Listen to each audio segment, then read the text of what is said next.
여러분 안녕하십니까? 낮 최고 기온이 35도를 웃도는 폭염이 이어지면서 도심 속 물놀이장에는 더위를 식히기 위한 피서객들의 발길이 이어졌습니다. 본격 휴가철을 맞아 지역 인기 피서지에는 색다른 추억을 남기기 위한 가족들로 북적였습니다. 조혜원 기자가 보도합니다. 도심 속 물놀이장이 피서객들로 가득합니다. 시원한 물 속에서 튜브에 몸을 싣고 물장구를 치는 아이들은 더위가 그저 반갑습니다. 공놀이를 하며 더위와 맞서보고 미끄럼틀에 온몸을 맡기니 더위는 저만치 물러갑니다. 시원하고 좋고 작년에 왔었는데 또 오니까 미끄럼틀도 더 커지고 이래서 더 여기가 좋아졌어요. 여름철에 오니까 더 시원하고 재밌어요. 한낮 내리쬐는 더위도 피하고 한반도에 출현한 생물들의 진화를 배울 수 있는 과학관은 지역의 인기 피서지입니다. 배움과 휴가에 두 마리 토끼를 잡기 위해 다른 지역에서도 피서객들의 발길이 이어집니다. 전시 해설사의 설명도 듣고 직접 슈퍼컴퓨터 키트를 조립해보며 과학을 보고 듣고 즐기다 보니 더위는 금세 잊힙니다. 밖에 더운데 안으로 들어와서 시원하고 선생님께서 동물의 초식과 육식 동물이 태어난 시대를 알려주셔서 너무 흥미진진하고 재미있었어요. 푹푹 찌는 듯한 더위에 탁 트인 바다에는 그야말로 피서객들로 인산인해를 이뤘고 본격 휴가철을 맞아 지역 휴양지 곳곳에도 휴가를 즐기는 시민들로 북적였습니다. TJB 조혜원입니다. 대전교육청은 그제 대전의 한 고등학교에서 발생한 교사 피습 사건과 관련해 내일부터 18일까지 학교 안전 특별 점검 주간으로 정하고 전체 학교에 대한 특별 점검을 실시하기로 했습니다.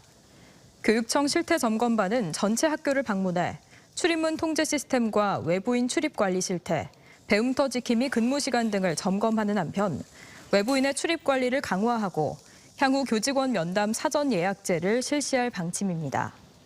해당 학교는 내일 재량 휴업을 실시하고 학생과 교직원을 대상으로 트라우마 검사를 실시해 고위험군으로 선별된 학생과 교직원에 대해서는 상담 프로그램을 연계할 계획입니다. 한편 대전지법은 학교에 침입해 교사를 흉기로 찌르고 도주한 혐의로 20대 남성 A씨에 대해 도망 우려가 있다며 구속영장을 발부했습니다. 대전과 세종에서 온라인에 살인 예고글을 올린 10대들이 잇따라 경찰에 붙잡혔습니다. 대전경찰청은 SNS에 대전은행동에서 칼부림을 한다는 글을 게시한 혐의로 13세 A군을 붙잡아 조사하고 있습니다. 세종 남부경찰서도 SNS에 중학교에서 칼부림을 예고하는 글을 게시한 중학생 A군과 살인 예고글을 올린 고등학생 B군 등 3명을 검거했습니다. 이들은 경찰 조사에서 호기심에 장난삼아 글을 올렸다고 진술한 가운데 경찰은 시민 불안감을 확산시키는 살인 예고글에 대해 강력한 수사와 함께 손해배상 소송 등 민사상 책임 여부도 적극 검토할 방침입니다. 대전경찰청은 잇따른 흉기 난동 범죄 발생으로 불안감이 커지고 있는 것과 관련해 다중 밀집 지역 등 특별 치안 활동을 강화하고 있습니다.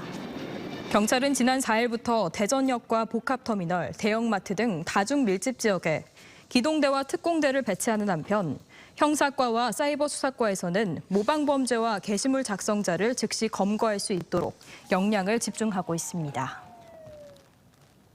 최근 무더운 날씨가 이어지며 갯벌에 사는 바지락도 뜨거운 바닷물에 적응하지 못하고 폐사하는 비율이 늘고 있습니다. 이런 가운데 충남수산자원연구소가 뜨거운 바닷물에도 잘 버티는 강한 바지락을 찾아 연구를 진행하고 있습니다. 양정진 기자의 보도입니다. 서해안 갯벌의 자랑거리인 바지락이 기후변화로 어려움을 겪고 있습니다. 바지락의 생존 한계치는 섭씨 30도. 기온이 이 이상 올라가면 폐사가 급격히 늘어나게 되는데 서해안의 수온이 점차 높아지면서 바지락 생산량이 매년 줄고 있는 겁니다. 요즘에 이제 기후가 더 따뜻한 관계로 해서 요즘에 피해가 엄청 많죠. 심지어는 한 40~50% 이상 피해보는 때도 있어요.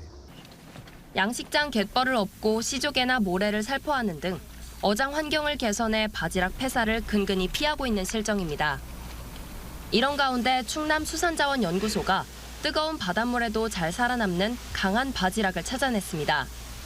도내 양식장 30곳에서 채취한 바지락 3,000패의 유전자 검사를 통해 태안의 황도 양식장 바지락이 고수온에 강하다는 사실을 알아낸 겁니다. 이 황도 양식장 바지락은 일반 바지락에 비해 고수온에 저항할 수 있는 능력이 40%가량 높습니다. 황도 양식장에선 지난 2013년과 2019년 두 차례 대량 폐사를 겪었는데 이때 고수온에 강한 유전자를 가진 바지락들이 살아남아 번식했기 때문으로 추정됩니다. 기존 바지락의 경우 30도 기준으로 했을 때 폐사율이 60% 정도 나오는 것을 확인하였습니다. 하지만 저희가 개발한 바지락의 경우 폐사율이 30% 정도로 기존 바지락에 비해 절반 가까이. 연구소는 유전자 검사를 통해 줄인 황도 바지락 500패를 교배시켜 2세대 바지락 생산을 마쳤습니다. 앞으로 이러한 선별 교배 과정을 3-4차례 반복해 안정화시킨 뒤 고수온에 강한 바지락을 어촌 등에 보급할 예정입니다. 고수온에 강한 바지락의 등장이 폐사로 울상짓는 어민들의 걱정을 덜 수 있을지 주목됩니다. TJB 양정진입니다. 무더운 날씨가 계속되는 가운데 본격적인 휴가철을 맞아 전국의 해수욕장으로 떠나는 피서객들이 많습니다. 하지만 햇볕이 뜨겁게 내리쬐는 바닷가에서 우리 눈이 자외선에 장기간 노출되면 눈에 화상을 입는 광각막염이 발생할 수 있어 주의가 요구됩니다. 김종엽 객원의학 전문기자가 증상과 예방법에 대해 자세히 전해드립니다. 30도를 훌쩍 넘는 강한 폭염이 지속되는 가운데 휴가철이 찾아왔습니다. 피서객들이 떠나는 해수욕장의 경우 그늘막이 없어 강한 햇볕이 그대로 내리쬐고 바닷물과 모래사장에 자외선이 반사돼 눈 건강에 각별한 주의가 요구됩니다. 특히 별다른 보호막이나 보호장비 없이 맨눈에 강한 자외선이 오랫동안 노출되면 광각막염이 발생할 수 있습니다. 각막이 자외선에 화상을 입어 각막 상피가 점처럼 얇게 파여 염증이 생기는 광각막염은 안구가 약한 아이들이 특히 취약합니다. 심한 통증이 가장 대표적이고요. 그 이후에 충혈이나 눈물 흘림이 발생할 수 있고 또한 그 뒤로 눈부심이나 이물감 등이 발생할 수 있습니다. 증상 발현 후 눈을 만지거나 손으로 비비면 각막에 상처가 발생하고 이 상처로 손에 있는 세균이 침투해 다른 눈 질환까지 생길 수 있기 때문에 주의가 요구됩니다. 눈에 냉찜질을 하거나 인공 눈물을 넣으면 통증을 완화시킬 수 있고 2-3일 정도 지난 뒤 자연스럽게 회복되는 경우가 대부분입니다. 하지만 증상이 계속된다면 방치하지 말고 병원을 방문해야 합니다. 세균 감염에 의한 각막궤양, 염증으로 인한 포도막염, 그리고 급격한 안항상승으로 인한 급성 녹내장이 발생할 수 있어서 적절한 시기를 놓치면 실명에 이를 수 있기 때문에 이 같은 광각막염을 예방하기 위해선 자외선을 확실하게 차단해야 합니다. 색상과 상관없이 자외선 차단율이 99%인 선글라스를 착용하는 게 좋습니다. 또 선글라스를 챙기지 않았다면 모자나 양산을 이용해 내리쬐는 햇볕을 피하는 것도 도움이 됩니다. TJB 닥터리포트 김종엽입니다. 새만금 세계 스카우트 잼버리 대회에 참가한 싱가포르 대표단 60여 명이 오는 9일까지 대전에 있는 한국수자원공사 인재개발원에 머물며 남은 잼버리 일정을 소화할 수 있게 됐습니다. 싱가포르 대표단의 철수 소식을 들은 한국수자원공사는 인재개발원 숙소와 교통편 등을 지원하기로 결정했고 어제 오후 싱가포르 대표단이 대전에 도착했습니다. 수자원공사는 대표단과 협의해 남은 일정 동안 대전의 첨단 과학시설과 공주 부여 등 충남의 주요 관광 문화체험 참가 일정 등을 계획하고 있습니다. 충남도는 집중호우 특별재난지역 기업 등에 대한 정기 세무조사를 1년 동안 유예하기로 했습니다. 대상은 공주와 논산, 부여와 청양 등 특별재난지역 4개 시군의 기업과 연 매출 80억 원 이하 건설법인 가운데 수주 감소 등으로 자금 압박을 받는 기업입니다. 또 전세 사기 피해를 받거나 질병 등으로 조사가 곤란한 기업도 대상에 포함되며 해당 기업은 11일까지 도와 시군 세무조사 담당 부서에 신청하면 됩니다. 대전시는 영시축제 첫날인 오는 11일 금요일 밤 8시부터 새벽 2시까지 동구 중동에 있는 대전 아트시네마에서 심야 영화를 상영합니다. 상영 영화는 오디션과 좀비 사용 설명서 등 공포 영화로 구글폼 링크를 통해 사전 접수하면 50명 이내로 무료 관람할 수 있습니다. 대전에서 고독사가 매년 증가하는 것으로 나타나 지방자치단체가 대책 마련에 나섰습니다.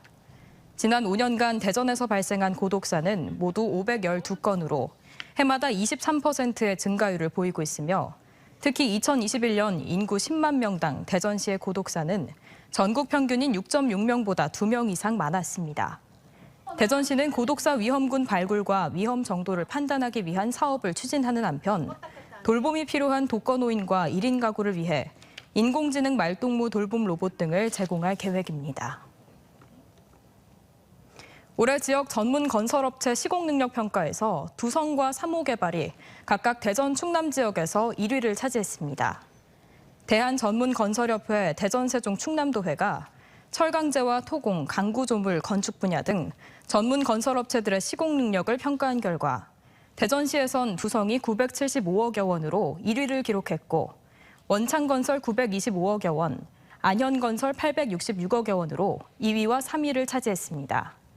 또 세종 충남 지역에선 3호 개발이 4,843억여 원으로 1위를, 현대스틸산업과 경수제철건설이 각각 4,042억여 원과 1,394억여 원으로 뒤를 이었습니다. 대전시는 장애인의 이동 편의를 위해 2026년까지 장애인의 특별교통수단 50대를 추가 도입하기로 했습니다.